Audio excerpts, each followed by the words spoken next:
know how this looks, but you have to believe me. It was a mistake, just one mistake. The rain-slicked streets of downtown Chicago hissed under the tires of passing cabs as Officer Ryan Hale gripped the man's collar, shoving him against the brick wall of a dimly lit alley. You think you can prance around like that? Flaunting your... Whatever this is, Ryan's voice cracked like thunder, laced with a venom he didn't fully understand, his knuckles white against the stranger's silk tie. In that split second, as the man's calm eyes met his, deep brown pools reflecting back Ryan's own fractured soul, the world tilted, and Ryan felt the first crack in his armored heart. It had been a long shift, the kind that gnawed at a man's edges. Ryan, 34 and built like the high school quarterback he once was, had patrolled these blocks for 8 years, chasing shadows that mirrored his own. Growing up in the Rust Belt suburbs of Gary, Indiana, where football Fridays were gospel and anything different got whispered about behind closed doors, Ryan had buried his questions deep. His marriage to Sarah had crumbled 2 years back, not because of the late nights or the bottle he cracked open too often, but because every time he looked at her, he saw the lie he lived. Now single, adrift in a city that pulsed with secrets, he channeled it all into the badge. That night, spotting the man tall, refined, walking with an effortless grace that turned heads, Ryan's pulse had spiked. Was it envy? Fear? Something hotter? Unnamed? He didn't stop to ask. Instead, he barked, hands where I can see him. Freak! And the shove followed, raw and unthinking. The man didn't flinch. Elias Grant, 42, judge of the Cook County Circuit Court, straightened his jacket with the deliberate poise of someone who'd stared down murderers and mobsters without blinking. His dark hair, threaded with silver, framed a face etched by late nights, poring over case files, and the quiet ache of a life spent advocating for the voiceless. Dressed in his usual armor, a bespoke suit from a tailor on Michigan Avenue, crisp white shirt now rumpled, and polished Oxfords scuffed from a scuffle, Elias had been heading home from a late hearing on a discrimination suit. The irony burned hotter than the humiliation.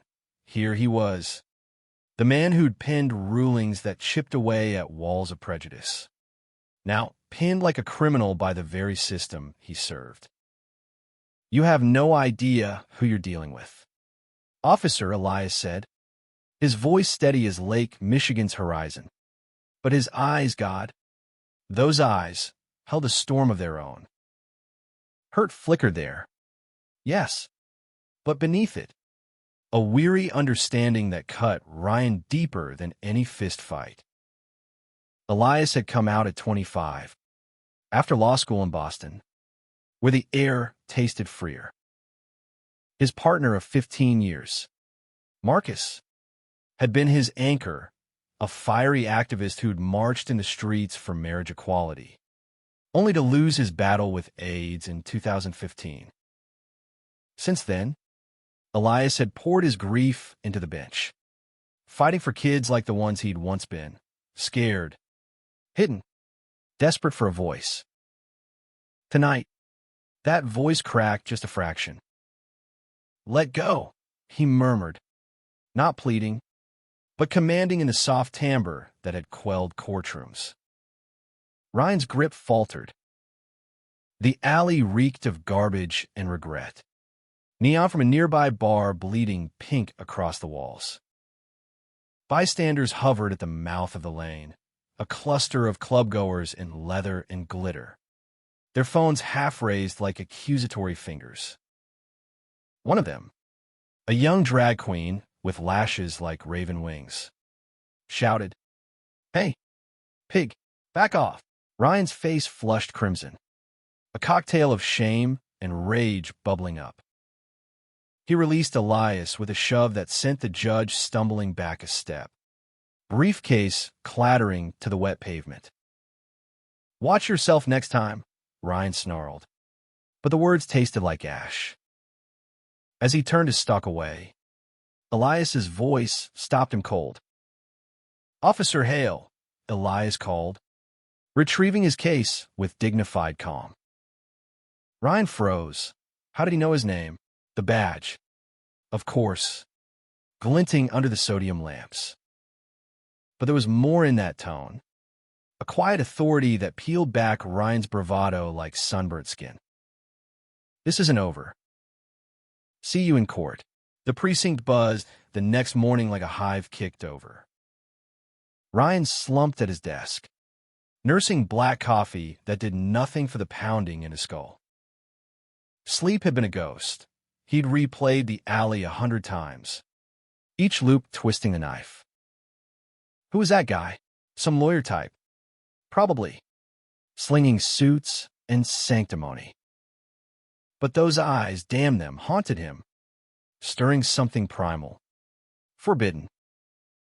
Ryan scrubbed a hand over his stubbled jaw, glancing at the stack of reports. Assault complaints were piling up. Whispers of another, overzealous stop filtering through the bullpen. His partner, Lou, a grizzled vet with a mustache like a broom bristle, clapped him on the shoulder. "Rough night, kid. Heard you tangled with some rainbow warrior downtown." Ryan forced a grunt, but inside, the churn worsened. Lou meant well, but his jokes landed like punches. Ryan had laughed them off for years, masking the way they echoed his father's slurs from back home. "Just doing the job," he muttered, but the lie sat heavy. By noon, the summons hit his inbox, a formal complaint, filed by Elias Grant, associate judge. Ryan's stomach dropped. A judge? The name rang bells. Elias Grant. The fair-haired devil, as some cops called him. The one who'd handed down that landmark ruling last year, striking down a discriminatory housing ordinance. The man Ryan had roughed up wasn't just anyone. He was the law incarnate. Panic clawed up Ryan's throat as he scanned the document. Hearing set for 2 p.m. that afternoon, in Grant's own courtroom. No time to lawyer up. No buffer. Ryan's sergeant, a no-nonsense woman named Patel, pulled him aside. "Hale, you screw this up. It's your ass. Apologize. Eat crow. Whatever. But don't make me regret vouching for you." Ryan nodded numbly, suit jacket slung over his arm like a shroud. The drive to the courthouse blurred, skyscrapers smearing into steel sentinels. The loop's chaos mirroring his mind. What if the judge pressed charges? Career over. But deeper, unacknowledged. What if those eyes judged him not just as a cop, but as a man? The courtroom smelled of polished oak and old justice. Sunlight slanting through high windows like hesitant spotlights. Elias presided from the bench, robes flowing like midnight waves, his face a mask of impartial steel. But when Ryan entered, cuffed in his dress blues, irony not lost on him, the air thickened. Elias's gaze locked on, unreadable, yet piercing. "Officer Hale," he intoned, voice echoing off the paneled walls. Approached the bench. Ryan did, legs leaden, the gallery a blur of clerks and spectators. Up close, Elias looked even more commanding, lines around his mouth speaking of sorrows born quietly. A wedding band tan line, on his finger a ghost of Marcus. "Your Honor," Ryan started, throat dry as dust. "About last night, I overstepped. Heat of the moment. Won't happen again." The words tumbled out, rehearsed in the elevator. but they rang hollow even to him. Elias leaned forward, fingers steepled, those brown eyes dissecting him layer by layer. Heat of the moment, he repeated, soft as a confession. Tell me, officer, what heated you so? The rain? The hour? Or something? Personal, the question hung, loaded, and Ryan felt exposed. Flayed. The gallery murmured. A bailiff shifted uncomfortably. Elias wasn't just hearing a case. He was unearthing a soul. Ryan swallowed hard, the room spinning. Personal. The word ignited memories he'd firewalled, stolen glances in locker rooms. The ache during Pride Month patrols when rainbows clashed with his uniform. I don't know. Sir. I'm sorry, but Elias wasn't done. He gestured to the side door, where a mediator waited. Dismissed for now. But this conversation continues, off the record. Ryan blinked, caught off guard. Mercy? Or a trap? As he retreated, Elias's voice followed. Lo, my chambers. 5 p.m. Don't be late. The clock tower chimed for as Ryan paced the courthouse halls, nerves frayed like old rope.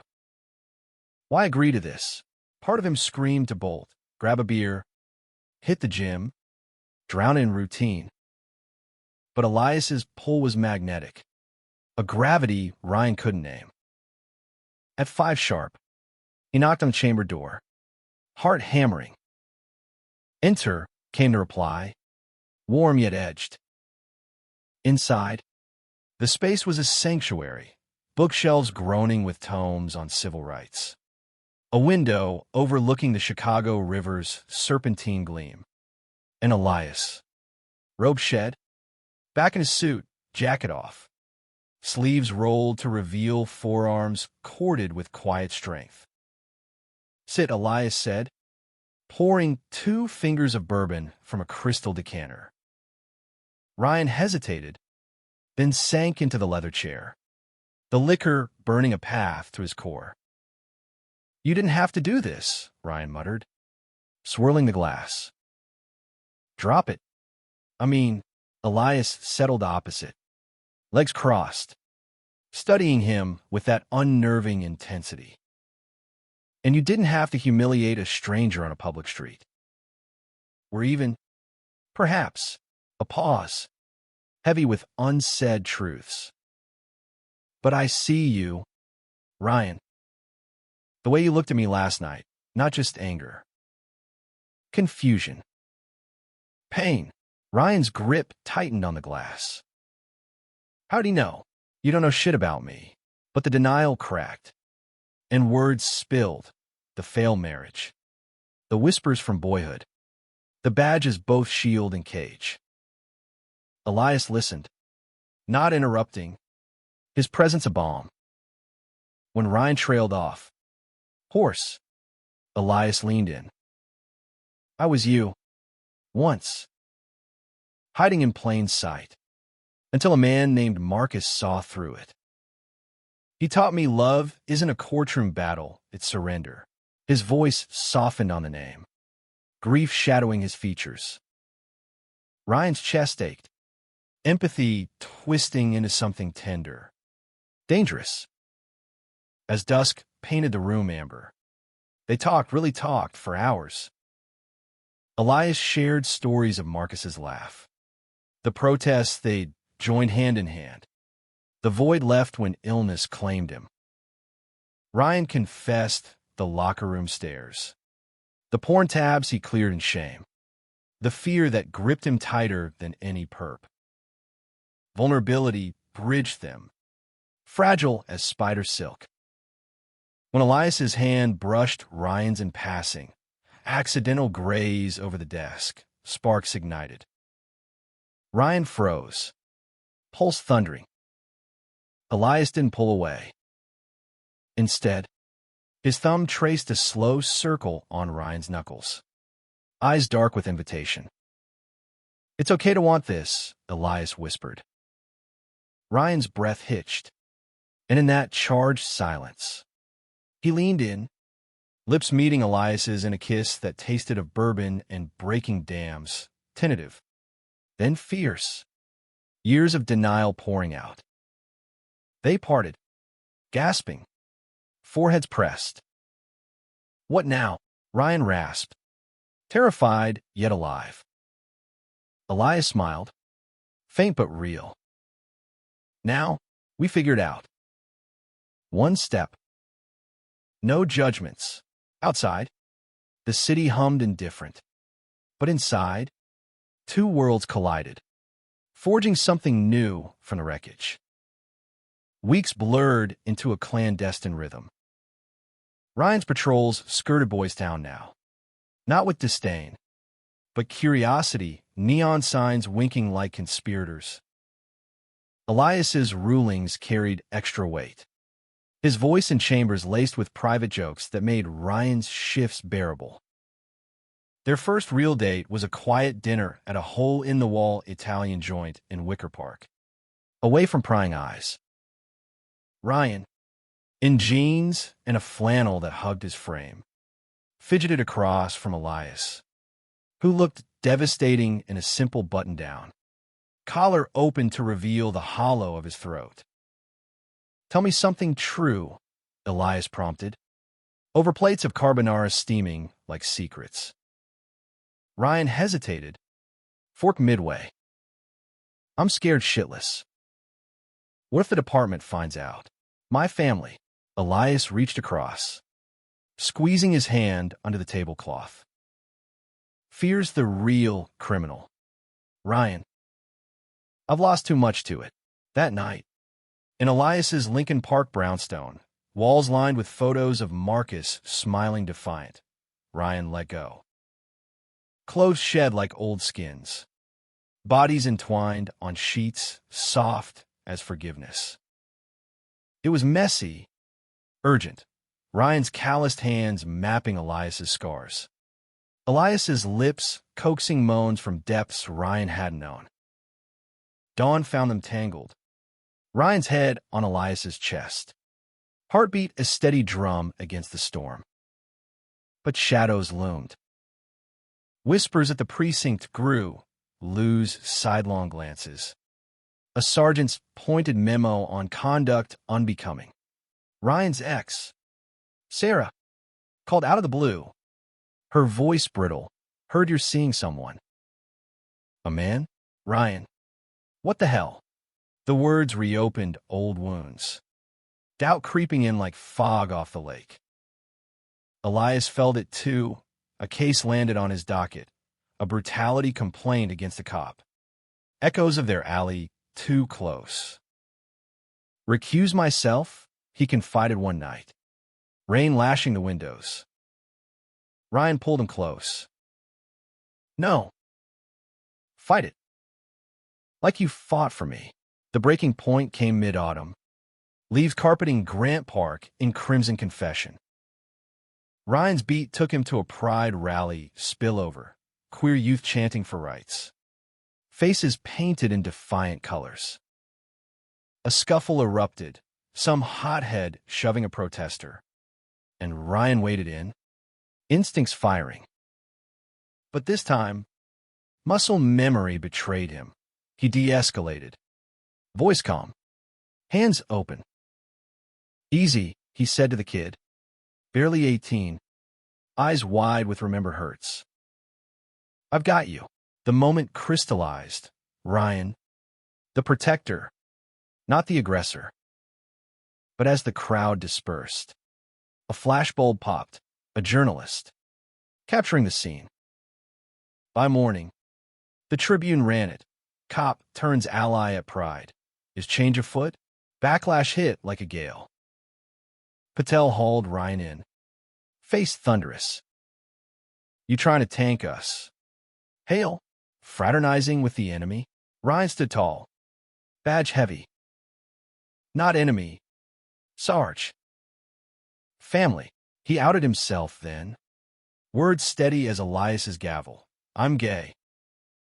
and damn good at this job. The room fell silent. Lou averted eyes. Shamefaced. Suspension followed. 2 weeks.